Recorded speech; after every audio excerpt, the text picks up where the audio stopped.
El día de hoy comenzaremos con la lectura del capítulo 29 que se llama donde se refieren varios incidentes que solo acontecen en los ferrocarriles de los Estados Unidos. Aquella misma tarde, el tren proseguía su marcha sin obstáculos. Pasaba el fuerte Saunders, transponía el paso de Cheyenne y llegaba al paso de Evans.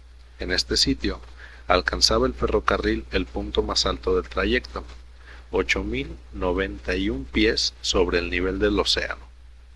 Los viajeros ya no tenían más que bajar hasta el Atlántico, por aquellas llanuras sin límites niveladas por la naturaleza. Allí empalmaba el ramal de Denver City, ciudad principal de Colorado. Este territorio es rico en minas de oro y de plata, y más de 50,000 habitantes han fijado allí su domicilio. Se habían recorrido 1.382 millas desde San Francisco en 3 días y 3 noches. 4 noches y 4 días debían bastar, según toda previsión, para llegar a Nueva York. Phileas Fogg se mantenía, por consiguiente, dentro del plazo reglamentario. Durante la noche se dejó a la izquierda el campamento de Walbah. El Lodge Pole Creek discurría paralelamente a la vía, siguiendo sus aguas la frontera rectilínea común a los estados de Wyoming y del Colorado. A las 11 se entraba en el Nebraska, se pasaba cerca de Sedgwick y se tocaba en Julesburg, situado en el brazo meridional de Platte River. Allí fue donde se inauguró el Union Pacific Road el 23 de octubre de 1867, cuyo ingeniero fue el general J. M. Dodge, y donde se detuvieron las dos poderosas locomotoras que remolcaban los 9 vagones de invitados, entre los cuales figuraba el vicepresidente Durant. Allí fue donde los Sioux y los Pawnees dieron el simulacro de un combate indio. Allí brillaron los fuegos artificiales en medio de ruidosas aclamaciones. Allí, por último, se publicó por medio de una imprenta portátil el primer número del periódico Railway Pioneer. Así fue celebrada la inauguración de ese gran ferrocarril, instrumento de progreso y de civilización, trazado a través del desierto y destinado a enlazar entre sí ciudades que no existían aún. El silbato de la locomotora, más poderoso que la lira de Anfión, iba a hacerla surgir muy en breve del suelo americano. A las 8 de la mañana, el fuerte McPherson quedaba atrás. Este punto dista 357 millas de Omaha. La vía férrea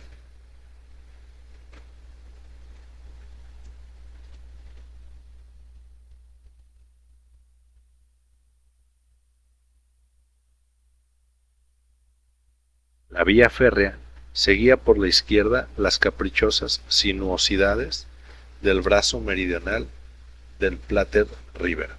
A las 9 se llegaba a la importante ciudad de North Platte, construida entre los dos brazos de ese gran río, que se vuelven a reunir alrededor de ella para formar en adelante una sola arteria, afluente considerable, cuyas aguas se confunden con las del Missouri, un poco más allá de Omaha. Mr. Fogg y sus compañeros proseguían su juego, sin que ninguno de ellos se quejase de la longitud del camino. Fix había empezado por ganar algunas guineas que estaba perdiendo, no siendo menos apasionado que Mr. Fogg durante aquella mañana. La suerte favoreció singularmente a este. Los triunfos llovían, por decirlo así, en sus manos. En cierto momento, después de haber combinado un golpe atrevido, se preparaba a jugar espadas, cuando, detrás del asiento, salió una voz diciendo: «Yo jugaría oros». Mr. Fogg, Miss Aouda y Fix levantaron la cabeza. El coronel Proctor estaba junto a ellos. Stan Proctor y Phileas Fogg se reconocieron enseguida. «Ah, usted, señor inglés», exclamó el coronel.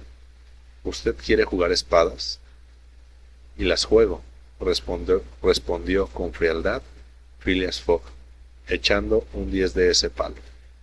«Pues bien, mejor que sean oros», replicó el coronel Proctor con irritada voz, haciendo un ademán para coger la carta jugada. «No sabe jugar». «Tal vez sea más diestro en otro juego», dijo Phileas Fogg levantándose. «Solo de usted depende ensayarlo, hijo de John Bull», replicó el grosero personaje. Miss Aouda había palidecido, afluyendo toda su sangre al corazón. Se había asido del brazo de Phileas Fogg, que la repelió suavemente. Picaporte iba a echarse sobre el americano, que miraba a su adversario con el aire más insultante, pero Fix, que se había levantado, se enfrentaba al coronel Proctor. Le dijo: «Olvida que es conmigo con quien debe entenderse, porque me ha injuriado y también golpeado». «Señor Fix», dijo Fogg, «perdone, pero esto me concierne a mí solo. Al pretender que yo hacía mal en jugar espadas, el coronel me ha injuriado de nuevo y me dará una satisfacción». «Cuando y donde quiera», respondió el americano, «y con el arma que quiera». Miss Aouda intentó en vano detener a Mr. Fogg. El inspector hizo inútiles esfuerzos para hacer suya la cuestión. Picaporte quería echar al coronel por la portezuela, pero una señal de su amo lo contuvo. Phileas Fogg salió del vagón y el americano lo acompañó. «Caballero», dijo Mr. Fogg a su adversario, «tengo mucha prisa en llegar a Europa y una tardanza cualquiera perjudicaría mucho mis intereses». «¿Y qué me importa?», respondió el coronel Proctor. «Caballero», dijo cortésmente Mr. Fogg, «después de nuestro encuentro en San Francisco, había concebido el proyecto de volver a América para buscarle en cuanto hubiese terminado los negocios que me llaman al antiguo continente. ¿De veras? ¿Desea señalar sitio para dentro de 6 meses? ¿Por qué no 6 años? Digo 6 meses y seré exacto.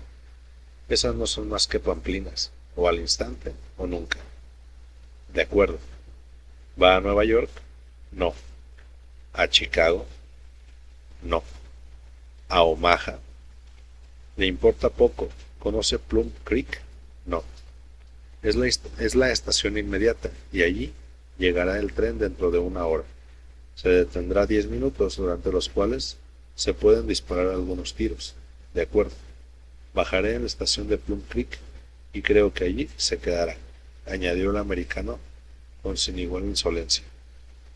«¿Quién sabe, caballero?», respondió Mr. Fogg, y entró en su vagón tan calmoso como de costumbre. Allí, el gentleman comenzó por tranquilizar a Miss Aouda, diciéndole que los fanfarrones no eran nunca de temer. Después, rogó a Fix que le sirviera de testigo en el encuentro que se iba a verificar. Fix no podía negarse, y Phileas Fogg prosiguió tranquilo su interrumpido juego, echando espadas con perfecta calma.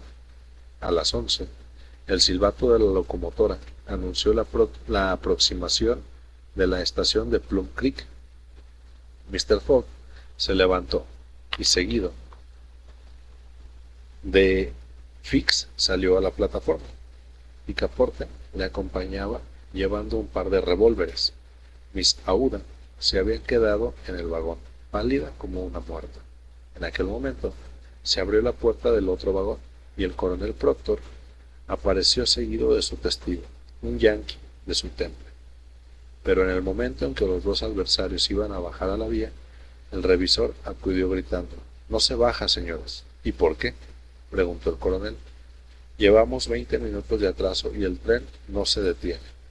«Pero tengo que batirme con este señor. Lo siento», respondió el empleado, «pero marchamos ahora mismo. Ya suena la campana». La campana sonaba en efecto y el tren se puso en marcha. «Lo siento muchísimo, señores», dijo entonces el revisor. «En cualquier otra circunstancia hubiera podido ayudarles, pero en definitiva puesto que no pueden batirse en la estación, ¿quién impide que lo hagan aquí? Eso no convendrá tal vez al señor, dijo el coronel Proctor con aire burlón. Eso me conviene mucho, respondió Phileas Fogg. Entonces, decididamente, estamos en América, pensó Picaporte, y el revisor del tren es un hombre de mundo. Y pensando esto, siguió a su amo. Los dos adversarios y sus testigos, poseídos del conductor, se fueron al último vagón, ocupado solo por unos 10 viajeros. El revisor les preguntó si querían dejar un momento libre el sitio a dos caballeros que tenían que arreglar un negocio de honor. Cómo no, muy gozosos, se mostraron los viajeros en complacer a los contendientes y se retiraron a la plataforma. El vagón, que tenía unos 50 pies de largo, se prestaba muy bien para el caso. Los adversarios podían marchar uno contra otro entre las banquetas y fusilarse a su gusto. Nunca hubo duelo más fácil de arreglar. Mr. Fogg y el coronel, provistos cada uno de 2 revólveres, entraron en el vagón. Sus testigos los encerraron. Al primer silbido de la locomotora debía comenzar el fuego, y luego, después de un transcurso de 2 minutos, se sacaría del coche lo que quedase de los caballeros. Nada más sencillo, y tan sencillo, por cierto, que Fix y Picaporte sentían sus corazones latir hasta romperse. Se esperaba el silbido convenido, cuando resonaron de repente unos gritos salvajes, acompañados de tiros que no procedían del vagón ocupado por los duelistas. Los disparos se escuchaban, al contrario, por la parte delantera y sobre toda la línea del tren. En el interior de éste se oían gritos de furor. El coronel Proctor y Mr. Fogg salieron al instante del vagón y se corrieron hacia adelante, donde eran más ruidosos los gritos y los disparos. Habían comprendido que el tren era atacado por una banda de Sioux. No era la vez primera que esos atrevidos indios habían detenido un tren. Según su costumbre, sin aguardar la parada del convoy, se habían arrojado sobre el estribo un centenar de ellos, escalando los vagones como lo hace un clown al saltar sobre un caballo al galope. Estos Sioux estaban armados con fusiles. Los viajeros, casi todos armados, repelían la agresión. Los indios habían comenzado por arrojarse sobre la máquina. El maquinista y el fogonero habían sido puestos fuera de combate. Un jefe Sioux, queriendo detener el tren, pero no sabiendo manejar el regulador, había abierto la introducción del vapor en vez de cerrarla, y la locomotora corría a una velocidad espantosa. Al mismo tiempo, los Sioux habían invadido los vagones, corrían como monos enfurecidos sobre las cubiertas, echaban abajo las portezuelas y luchaban cuerpo a cuerpo con los viajeros. El furgón de equipajes había sido saqueado. La gritería y los tiros no cesaban. Sin embargo, los viajeros se defendían con valor. Ciertos vagones sostenían por medio de barricadas un sitio como verdaderos fuertes ambulantes, llevados con una velocidad de 100 millas por hora. Desde el principio del ataque, Miss Aouda se había conducido valerosamente. Revólver en mano, se defendía heroicamente tirando por entre los cristales rotos cuando asomaba algún salvaje. Unos 20 Sioux heridos de muerte habían caído a las vías y no pocos habían sido cortados por las ruedas. Varios viajeros gravemente heridos yacían sobre las banquetas. Era necesario acabar. La lucha llevaba 10 minutos de duración y tenía que terminar con ventaja para los Sioux si el tren no se paraba. En efecto, la estación del fuerte Kearny estaba a 2 millas de distancia, y una vez pasado el fuerte y la estación siguiente, los Sioux se adueñarían fácilmente del tren. El revisor se batía al lado de Mr. Fogg cuando una bala le alcanzó. Al caer, exclamó: «Estamos perdidos. Si el tren tarda 5 minutos en detenerse».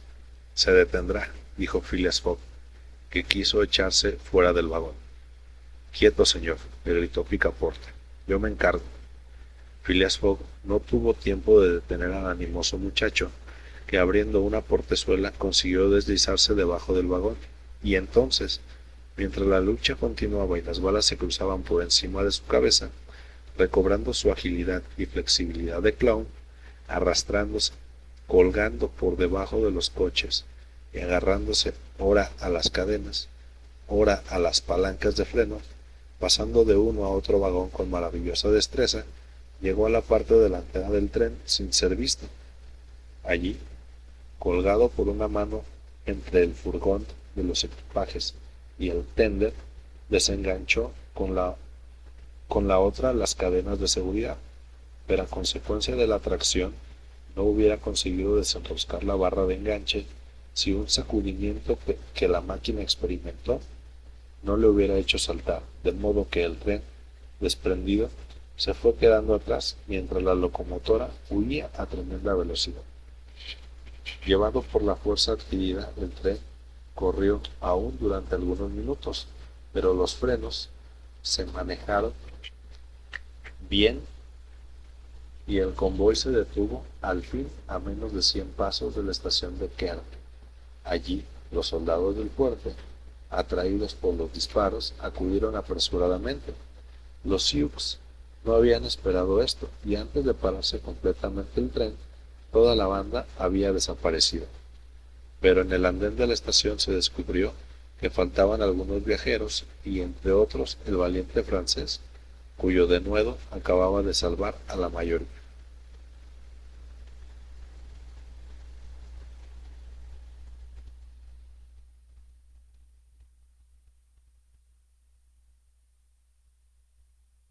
Y continuamos con el capítulo número 30, en el cual Phileas Fogg cumple simplemente con su deber. 3 viajeros, incluidos Picaporte, habían desaparecido. Habían muerto en la lucha, estarían prisioneros, no podía saberse todavía.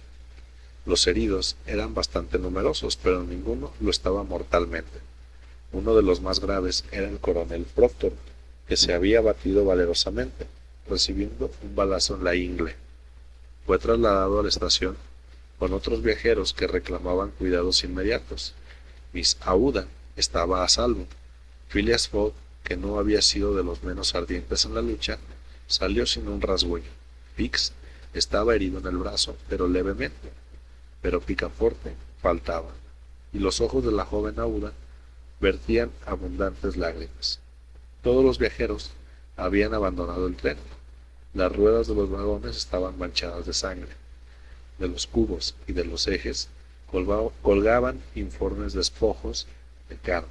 Se veían por la llanura largos rastros encarnados hasta donde alcanzaba la vista.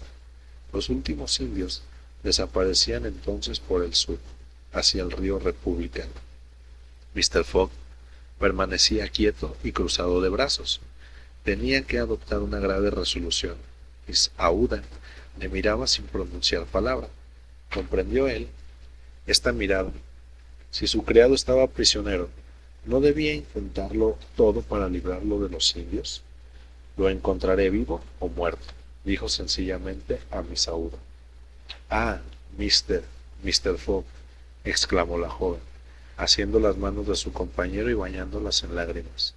Vivo, añadió Mr. Fogg, si no perdemos un minuto. Con esta resolución, Phileas Fogg se sacrificaba por entero. Acababa de decretar su ruina. Un solo día de atraso le hacía faltar a la salida del vapor en Nueva York, y perdería la apuesta irrevocablemente, pero no vaciló ante la idea de cumplir con su deber. El capitán que mandaba el fuerte Kearney estaba allí. Sus soldados, un centenar de hombres, se habían puesto a la defensiva, por si los Sioux se lanzaban contra la estación. Señor, dijo Mr. Fogg al capitán, 3 viajeros han desaparecido. ¿Muertos?, preguntó el capitán. ¿Muertos o prisioneros?, respondió Phileas Fogg. Esta es una incertidumbre que debemos aclarar. ¿Tiene intención de perseguir a los Sioux? Eso es grave, dijo el capitán. Esos indios pueden huir hasta más allá del Arkansas. No puedo abandonar el puerto que me está confiado. Señor, repuso Phileas Fogg, Se trata de la vida de 3 hombres, sin duda, pero ¿puedo arriesgar la de 50 para salvar 3? Yo no sé si puede, pero debe hacerlo. Caballero, respondió el capitán, nadie tiene que enseñarme cuál es mi deber. Sea, dijo con frialdad Phileas Fogg, iré solo. Señor, solo en persecución de los Sioux, exclamó Fix. ¿Quiere que deje perecer a ese infeliz a quien todos los que están aquí deben la vida? Iré. Pues bien, no irá solo, dijo el capitán conmovido a pesar suyo. No, tiene un corazón valiente. 30 hombres de buena voluntad, añadió, volviéndose hacia los soldados. Toda la compañía avanzó en masa. El capitán tuvo que elegir 30 soldados poniéndolos a las órdenes de un viejo sargento. Gracias, capitán, dijo Mr. Fogg. ¿Puedo acompañarle?, preguntó Fix al gentleman. Como guste, caballero, le respondió Phileas Fogg, pero si desea prestarme un servicio, debe quedarse junto a Miss Aouda, y en el caso de que me suceda algo. Una palidez súbita invadió el rostro del inspector del policía. Separarse del hombre a quien había seguido paso a paso y con tanta persistencia. Dejarle. Fix miró con atención al gentleman y a pesar de sus prevenciones bajó la vista ante aquella mirada franca y serena. Me quedaré, dijo. Algunos instantes después, Mr. Fogg, tras estrechar la mano de la joven y entregarle su precioso saco de viaje, partía con el sargento y su reducida tropa, diciendo a los soldados: amigos míos, hay 1000 libras para vosotros si salvamos a los prisioneros. Eran las 12 y algunos minutos. Miss Aouda se había retirado a un cuarto de la estación y allí sola aguardó, pensando en Phileas Fogg, en su sencilla y grandiosa generosidad, en su sereno valor. Mr. Fogg había sacrificado su fortuna y ahora se jugaba la vida, todo sin vacilación, por deber y sin alarde. Phileas Fogg era un héroe ante ella. El inspector no pensaba del mismo modo y no podía contener su agitación. Se paseaba calenturiento por el andén de la estación. Estaba arrepentido de haberse dejado subyugar en el primer momento por Mr. Fogg y comprendía la necesidad en que había incurrido dejándole marchar. ¿Cómo había podido consentir en separarse de aquel hombre a quien acababa de seguir alrededor del mundo? Se reconvenía a sí mismo, se acusaba, se trataba como si hubiera sido el director de la policía metropolitana amonestando a un agente sorprendido en un delito de candidez. He sido inepto. El otro le habrá dicho quién era yo. Ha partido y no volver. ¿Dónde cogerle ahora? Pero ¿cómo he podido dejarme fascinar así? Yo, Fix, que llevo en el bolsillo la orden de prisión. Decididamente, soy un animal. Así razonaba el inspector de policía, mientras las horas transcurrían lentamente. No sabía qué hacer. Algunas veces pensaba decírselo todo a Miss Aouda, pero comprendía de qué modo serían acogidas sus palabras por la joven. ¿Qué partido tomar? ¿Irse a través de las llanuras en seguimiento de Fogg? No le parecía imposible volver a dar con él. Las huellas del destacamento estaban impresas todavía en el nevado suelo, pero pronto todo vestigio quedaría borrado bajo una nueva capa de nieve. Entonces, el desaliento se apoderó de Fix. Experimentó un insuperable deseo de abandonar la partida y precisamente se le ofreció ocasión de seguir el viaje partiendo de la estación de Kearney. En efecto, a las 2 de la tarde, mientras la nieve caía en grandes copos, se oyeron unos silbidos procedentes de éste. Una sombra enorme, precedida de un resplandor rojizo, avanzaba con lentitud considerablemente abultada por fantásticas brumas. Sin embargo, ningún tren en la parte del este era esperado. Pedido por telégrafo el auxilio no podía llegar tan pronto, y el tren de Omaha a San Francisco no debía pasar hasta el día siguiente. No tardó en saberse lo que era. La locomotora, que andaba a corto vapor y dando grandes silbidos, era la que después de haberse separado del tren había continuado su marcha con tan espantosa velocidad, llevando al maquinista y fogonero inanimados. Había corrido muchas millas y después, apagándose el fuego por falta de combustible, la velocidad se fue amortiguando, hasta que la máquina se detuvo 20 millas más allá de la estación de Kearney. Ni el maquinista ni el fogonero habían sucumbido, y después de un desmayo bastante prolongado, habían recobrado los sentidos. La máquina estaba entonces parada, y cuando el maquinista se vio en el desierto, con la locomotora sola, comprendió, en parte, lo ocurrido, y sin explicarse de qué modo se había efectuado la separación, no dudaba que el tren estaba atrás, esperando auxilio. No vaciló el maquinista proseguir el camino en dirección de Omaha. Era prudente volver hacia el tren en cuyo saqueo estarían quizá ocupados todavía los indios. Era peligroso. No importa. Se rellenó la hornilla de combustible, el fuego se reanimó, la presión volvió a subir, y a las 2 de la tarde la máquina regresaba a la estación de Kearney, siendo ella la que silbaba entre la bruma. Fue para los viajeros gran satisfacción ver que la locomotora se ponía a la cabeza del tren. Ahora podían continuar el viaje tan desgraciadamente interrumpido.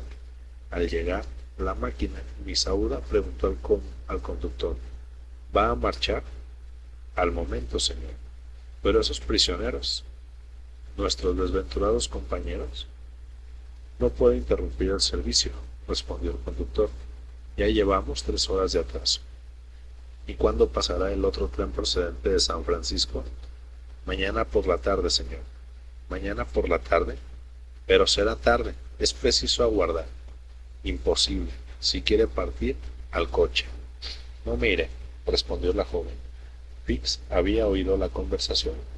Algunos momentos antes, cuando todo medio de locomoción le faltaba, estaba decidido a marcharse, y ahora que el tren estaba allí, no tenía más que ocupar su asiento, le retenía un irresistible impulso.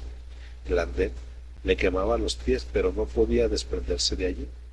Volvía a sus encontradas ideas, y la cólera del fracaso le ahogaba. Quería luchar hasta el fin. Los viajeros, y algunos heridos, entre ellos el coronel Proctor, cuyo estado era grave, habían tomado asiento en los vagones. Se oía el zumbido de la caldera y el vapor se desprendía por las válvulas. El maquinista silbó. El tren se puso en marcha y desapareció, mezclando su blanco humo con el torbellino de las nieves. El inspector Fix se había quedado en tierra. Algunas horas transcurrieron. El tiempo era muy malo y frío excesivo. Fix, sentado en un banco, permanecía inmóvil hasta el punto de parecer dormir. Misauda, a pesar de la nieve, salía a cada momento del cuarto que estaba a su disposición. Llegaba hasta el extremo del andén, tratando de penetrar la bruma con la vista y procurando escuchar si se percibía algún ruido, pero nada. Castigada por el frío, volvía a su aposento para volver a salir algunos momentos más tarde, y siempre inútil. Llegó la noche y el destacamento no había regresado. ¿Dónde estaría? ¿Habría alcanzado a los indios? ¿Habría habido lucha? ¿O acaso los soldados, perdidos en medio de la nieve, daban vueltas sin sentido? El capitán del fuerte Kearney estaba muy inquieto, si bien procuraba disimularlo. Por la noche, la nieve no cayó en tanta abundancia, pero creció la intensidad del frío. La mirada más intrépida no hubiera considerado sin espanto esa oscura inmensidad. Reinaba un absoluto silencio en la llanura, cuya infinita calma no era turbada ni por el vuelo de las aves ni por el paso de las fieras. Durante toda aquella noche, Misauda, con el ánimo entregado a siniestros pensamientos, con el corazón lleno de angustias, anduvo por la linde de la pradera. Su imaginación la llevaba lejos, mostrándole 1000 peligros. No es posible expresar lo que sufrió durante tan largas horas. Fix permanecía quieto en el mismo sitio, pero tampoco dormía. En cierto momento se le acercó un hombre y le habló, pero el agente lo despidió después de haber respondido negativamente. Así transcurrió la noche. Al alba, el disco medio apagado del sol se levantó sobre un horizonte nublado, pudiendo, sin embargo, la vista extenderse hasta 2 millas de distancia. Phileas Fogg y el destacamento se habían dirigido hacia el sur, y por este lado no se divisaba más que el desierto. Eran entonces las 7 de la mañana. El capitán, muy caviloso, no sabía qué partido tomar. ¿Debía enviar otro destacamento en auxilio del primero? ¿Debía sacrificar más hombres con tan poca probabilidad de salvar a los que se habían sacrificado primero? Pero su vacilación no duró, y llamó con una seña a uno de sus tenientes, dándole orden de hacer un reconocimiento por el sur. Sonaron unos tiros. ¿Era esto una señal? Los soldados salieron del fuerte, y a media milla vieron un pequeño grupo que venía ordenadamente. Mr. Fogg iba a la cabeza, y junto a él estaban Picaporte y los otros 2 viajeros, libertados de entre las manos de los Sioux. Había habido combate a 10 millas al sur de Kearney. Pocos momentos antes de la llegada del destacamento, Picaporte y los 2 compañeros estaban ya luchando con sus guardianes, y el francés había derribado 3 a puñetazos cuando su amo y los soldados se precipitaron en su auxilio. Todos, salvadores y salvados, fueron acogidos con gritos de alegría, y Phileas Fogg distribuyó entre los soldados la prima que les había prometido. Picaporte repetía no sin razón alguna: decididamente es preciso reconocer que cuesta muy caro a mi amo. Sin pronunciar una palabra, Fix contemplaba a Mr. Fogg, y hubiera sido difícil analizar las impresiones que luchaban en su interior. En cuanto a Miss Aouda, había tomado la mano del gentleman y la estrechaba entre las suyas sin pronunciar una palabra. Picaporte había buscado el tren en la estación, creyendo encontrarle allí, dispuesto a correr hacia Omaha, y esperando que se podría ganar aún el tiempo perdido. El tren, gritaba. Se marchó, respondió Fix. ¿Y el tren siguiente cuándo pasa?, preguntó Mr. Fogg. Esta noche. Ah, dijo simplemente el impasible gentleman. Y aquí termina el capítulo número 30.